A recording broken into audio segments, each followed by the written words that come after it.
Salam saudara-saudara yang kasih dalam nama Tuhan kita Yesus Kristus. Renungan pada hari ini adalah berbicara tentang apa yang menjadi tugas kita hidup di dunia ini. Kadang-kadang kita lupa dengan tugas kita yang perlu kita lakukan selama kita hidup. Karena pada saat hari pengadilan nanti, atau penghakiman, Tuhan gak tanya kekayaan kita, gelar kita, kehebatan kita, tidak. Tuhan hanya tanya, sudah kau bawa jiwa ke hadapanku? Persoalan ini sangat penting saudara, saya sampaikan. Karena banyak orang Kristen, saya sebagai hamba Tuhan, sebagai dosen, sebagai penginjil, banyak hal ini dilupakan. Saya katakan banyak dilupakan umat Kristiani. Apa yang menjadi tugas panggilan hidupnya di muka bumi ini. Sekalipun kita punya status, jabatan yang berbeda-beda, gender yang berbeda-beda, tetapi tugas panggilan itu satu sebetulnya. Yaitu saya ambil judulnya bersedia mengerjakan amanat agung. Bersedia mengerjakan amanat agung.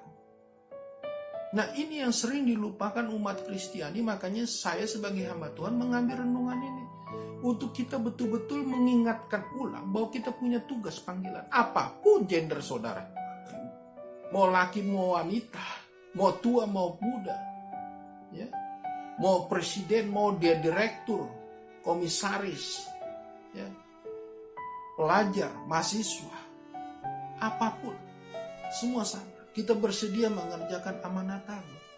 Dan amanat agung itu bukan hanya dibebankan kepada pendeta. Bukan hanya seorang penginjil. Tapi amanat agung dikerjakan oleh semua orang yang percaya tentunya. Nah, ini saya mengambil judul bersedia mengerjakan amanat agung.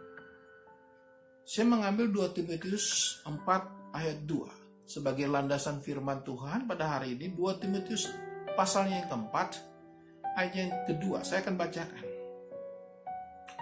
Beritakanlah firman, siap sedialah baik atau tidak baik waktunya.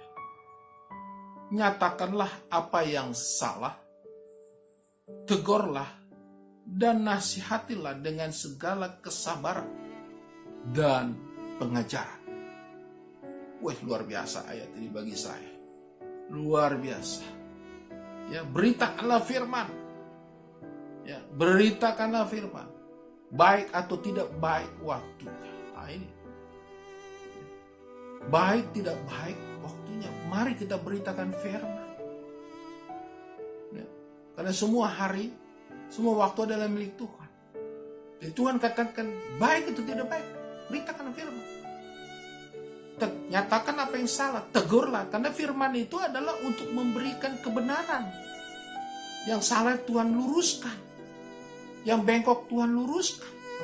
Yang jahat dibaikkan, dibenarkan. Nah, itu perlu. Firman Tuhan kan untuk menyatakan kebenaran. Ya, bukan untuk cari uang. Nah, ini saya mau ingatkan. Firman Tuhan jadi perkosa. Ya, firman Tuhan untuk menyatakan kebenaran dan menyatakan kesalahan. Ya, kita harus berani menyatakan itu.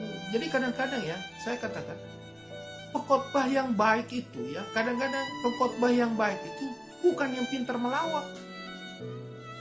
Pengkhotbah yang baik adalah yang mampu memberikan teguran, pengajaran, ya, dan kebenaran. Itu yang baik. Ya, jangan supaya disenangi banyak orang khotbah saya, ya, disukai banyak orang. Wah, saya bikin lawak-lawak lah, humor-humor lah. Ya, kalau sedikit dari 1% atau 2% dari khotbahmu boleh cari sedikit. Tapi jangan 90% isinya lawak, yang 10% firman Tuhan. Terlampau banyak ilustrasi, banyak guyonnya, sehingga apa? Ditanya orang apa khotbahnya, tadi cerita gini, cerita itu. Firman Tuhannya apa? Lupa saya. Nah, ini. Pada firman Tuhan untuk menegakkan kebenaran, menegur yang salah. Nah, itu yang penting. Beritakan firman. Nah, sekarang saya kembali kepada judul tadi, bersedia mengerjakan amanat aku. Mengapa? Karena Alkitab menyatakan Kristus datang ke dunia itu bukan untuk dilayani. Kristus datang mencari orang berdosa. Sehingga dia mengorbankan dirinya. Coba saudara, dia mengorbankan dirinya. Dia datang mengambil rupa, ya, mengambil rupa seorang hamba. Nah, itu bukan seorang raja besar yang super mewah, tidak, seorang hamba. Dia merendahkan diri dan merendahkan hatinya menjadi seorang hamba untuk melayani, ya, memberitakan berita kabar baik kerajaan sorga. Selama dia 3,5 tahun dia mengajar, melayani, coba saudara lihat, dengan kebersahajaannya, dengan kesederhanaannya, dia mampu melayani banyak orang, memberitakan firman Tuhan, berkhotbah di atas bukit. Sekalipun dia punya kekuatan supranatural, tapi dia tetap memberitakan firman Tuhan. Tidak 90% dia hidup dengan waktu di 3,5 tahun, dia lakukan mujizat terus setiap hari. Tidak, saudara. Dia selalu menerangkan firman Tuhan dan menerangkan kerajaan sorga, yang memperbaiki hidup orang. Ya. Amin. Nah, pada hari ini saya katakan tadi, bersedia mengerjakan amanat agung. Bagaimana dalam Filipi 2 ayat 8, dia merendahkan kenosis, ya tadi, kenosis. Dia merendahkan, mengambil rupa, dia mengosongkan diri, saudara. Coba, ya, Tuhan saja, Tuhan, ya, mampu melakukan itu. Kenapa kita menjadi manusia nggak mau? Tuhan datang untuk menyelamatkan manusia. Lah kita ini enak-enakan saja. Kita sudah diselamatkan, yang penting saya sudah selamat. Waduh, nggak bisa begitu, saudara. Egois itu namanya. Ya, saya lanjutkan. Sekarang Kristus telah mempercayakan amanat agung. Dia setelah naik ke sorga, amanat agung itu dipercayakan kepada kita. Markus 16 ayat 15 sampai 16, lihat. Begitu juga Matius 28 ayat 19 sampai 20. Ya, Markus 16 ayat 15 sampai 16 dan Matius 28 ayat 19-20. Amanat agung itu dikerjakan, diteruskan kepada penerusnya. Siapa penerusnya? Ya orang-orang percaya.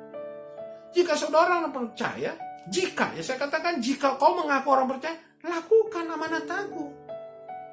Nah, amanat agung itu kita harus memberitakan firman Tuhan. Tidak harus menjadi seorang yang full timer seperti saya, menjadi seorang hamba Tuhan, menjadi dosen, menjadi penginjil. Tidak harus. Mengerjakan amanat agung itu Anda bisa lakukan dari mulai yang terdekat. Keluarga. Ya. Pertama adalah keluarga. Ya, keluarga saudara dulu. Ya, jadi saya katakan kepada mahasiswa, dalam strategi pekabaran Injil, dalam menetapkan langkah-langkah, ya, kita harus punya strategi yang berbeda signifikan, strategi inward dan outward. Apa itu Pak Pendeta? Dalam strategi mengabarkan Injil, memberitakan amanat agung, harus yang inward dulu kita lakukan. Baru kita mampu melakukan pekabaran strategi yang outward, keluar. Sebelum saya jadi seorang hamba Tuhan melayani keluar, tentunya saya harus melayani dulu istri dan anak-anak saya. Jangan kita mampu berjago di atas mimbar, tapi istri dan anak kita nggak bisa kita khotbahkan. Ya, saya ingat dulu, awal-awal saya jadi hamba Tuhan, setiap hari, apalagi hari Minggu sebelum saya pergi ke gereja, saya harus berkhotbah di depan istri dan anak saya. Apalagi hari Minggu, kami pimpin ibadah. Dan kami bergantian. Walaupun saya yang berkhotbah, saudara kasih dalam nama Yesus. Itu yang harus kita lakukan dari yang terkecil, keluarga kita. Ya, saya sering, maaf ya, jangan tersinggung. Dan ini kenyataan. Banyak sekali. Saya katakan banyak. Orang Kristen, keluarga Kristen, ya, nggak punya ibadah persekutuan keluarga. Nggak ada ibadah persekutuan keluarga. Kerja begitu aja keluar. pulang udah capek. Ya, nanti liburan jalan ke puncak atau kemana, ke mall, sudah selesai. Persekutuannya nggak ada. Seharusnya ibadah keluarga ada. Saya ingat almarhum ayah saya. Saya ingat apa yang dididik oleh almarhum ayah saya. Setiap jam 5 pagi saudara, kami sudah duduk di meja makan. Sebelum kami berangkat ke sekolah dan papa waktu itu mau ke kantor, jam 5 pagi kami sudah mandi. Dan kami duduk di meja. Dan kami berdoa satu-satu dan ayah saya berkhotbah. Dia ambil khotbahnya dari renungan harian tentunya. Dia bacakan, dia sampaikan. Dia bukan hanya bacakan tapi dia sampaikan. Dan apa yang terjadi? Itu melekat dalam diri saya. Melekat dalam diri saya.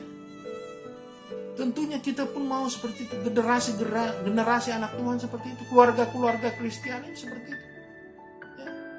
Ya saya sering melihat banyak anak Tuhan gak mampu. Baca Alkitab aja gak mampu. Kenapa? Karena dalam keluarganya hanya dibanggakan. Oh, dia sudah dokter. Dia sudah insinyur. Oh, dia sudah master. Dia sudah doktoral. Ya. Dia bangga dengan segi dunianya saja, sekularismenya. Tapi segi dari rohaninya nggak mampu. Ya, nggak mampu. Padahal dalam dunia filsafat yang paling tinggi adalah bicara teologi. Ekonomi itu masih kalah dengan ilmu teologi. Saya katakan jujur. Nah, kalau kita bicara filsafat ilmu ekonomi masih dikalah dengan ilmu teologi, saudara. Jadi jangan bangga lulusan doktor ekonomi. Ya. Artinya apa? Di hadapan Tuhan kita bukan bangga dengan gelar, jabatan, status. Tapi kan tadi seperti di awal khotbah saya katakan renungan ini. Tuhan cuma tanya di hari penghakiman, sudahkah kau bawa jiwa ke hadapan? Berapa jiwa yang kau bawa ke hadapan? Tuhan nggak tanya gelar doktormu, profesormu, mobilmu, deposito. Tuhan nggak tanya. Makanya oleh karenanya saya katakan, mulailah kita bersedia mengerjakan amanat agung yang bukan hanya kerjanya pendeta, penginjil. Ya, kita semua, siapa saja. Dari mulai keluarga. Kita sekali katakan dari mulai keluarga. Kesuksesan itu atau keberhasilan itu dimulai dari rumah tangga. Gimana orang-orang Israel? Ya, gimana orang-orang Israel dalam YouTube saya, video saya, menjadi anak muda yang sukses itu dari mulai kandungan. Kita belajar orang Israel itu dari kandungan, bibit bebet bobotnya dari kandungan sampai dia besar itu dari rumah tangga. Pendidikan agama itu begitu kuat. Makanya orang Israel tidak tergoyahkan tentang agamanya.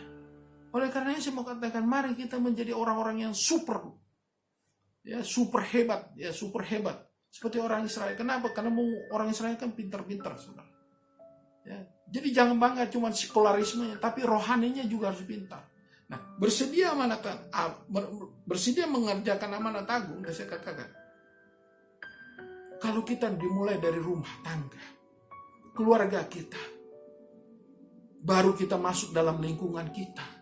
Kalau kita sudah berhasil, kita mengerjakan amanat agung dari mulai keluarga kita, istri dan anak-anak, atau suami dan anak-anak kita, barulah kita keluar. Mungkin supir kita, yang terdekat dulu, jangan jauh-jauh dulu. Supir kita,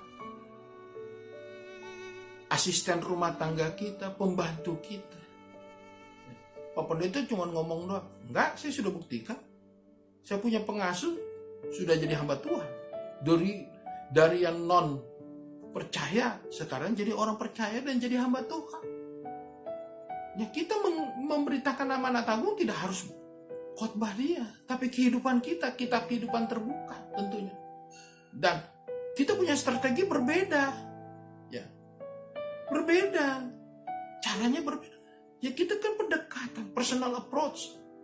Dengan kebaikan-kebaikan, kebenaran, dengan rumah yang ada damai sejahtera, ada sukacita, keharmonisan, tentunya kan. Apalagi ada mujizat di dalam rumah tangga, ada kehebatan yang dilihat, ada keberhasilan, kesuksesan dia lihat, tentunya akan membuat dia terheran-heran. Ini kesaksian loh, ini betul-betul ya. Ya, ada berapa saya punya pengasuh dulu menjadi orang yang percaya. Saya berapa ya, bukan satu loh. Makanya saya katakan, mulai yang terdekat, selain istri dan anak, selain suami atau anak-anak, Yang terdekat kita, pengasuh kita, tetangga kita, supir kita, pembantu kita, mungkin tukang jualan sayur kita yang dekat. Ya, ini pernah juga kejadian waktu saya di rumah orang tua saya. Ada tukang waktu itu. Dia bilang begini, Pak Pendeta, tolong bawa saya ke gereja. Oh, saya kaget. Bukannya orang percaya bagi saya. Kok kamu mau dibawa ke gereja? Saya bilang. Dia bilang apa? Karena saya melihat orang Bapak dan keluarga hidup di dalam sukacita. Saya tahu Bapak dalam kesulitan apapun, tapi Bapak tetap sukacita, damai sejahtera ada. Bapak tenang kok menghadapi kehidupan. Dan Bapak orangnya tidak gerasa gurusu katanya. Dan saya lihat ada banyak mujizat dalam kehidupan Bapak. Dan saya betul banyak mujizat, betul. Ya, saya mengalami banyak mujizat, dia lihat. Dan akhirnya dia bilang, Tuhannya Bapak luar biasa. Dan berapa orang ya, bukan hanya tukang lagi, tadi banyak tadi. Itu lingkungan kita.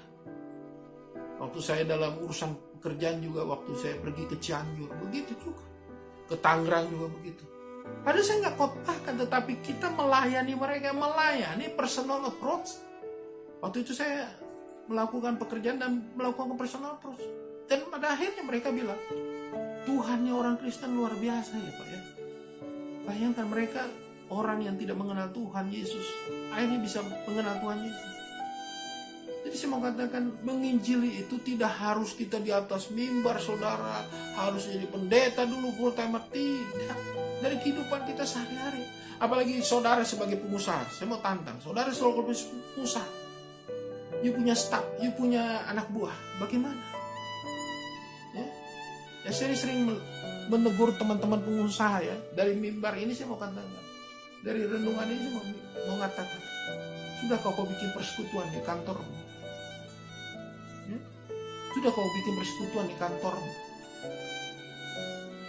Apa kau kejar target, terus kejar target, kau paksa anak buahmu, tapi tidak kau berikan rasa juga sukacita, damai sejahtera yang dari Tuhan tentunya, dengan firman dan persekutuan di kantormu. Hal-hal yang seperti itu mungkin kelihatannya ringan, tapi itu mempunyai dampak yang besar, saya katakan. Wah, kalian senang kalau anggota karyawanmu, itu saya sering dengar itu. Ya, kenapa kau tidak di kantormu bikin persekutuan? Habis bos nggak mendukung sih, bos sibuk, bos nggak ada di tempat, ya. Bos nggak kasih dana, bos nggak kasih ruang meeting yang dipakai. Coba bayangkan seperti itu. Itu dosa besar loh saya katakan, karena saudara menghalangi persekutuan. Ya. Oleh karenanya itu hal yang kecil memberitakan amanat agung.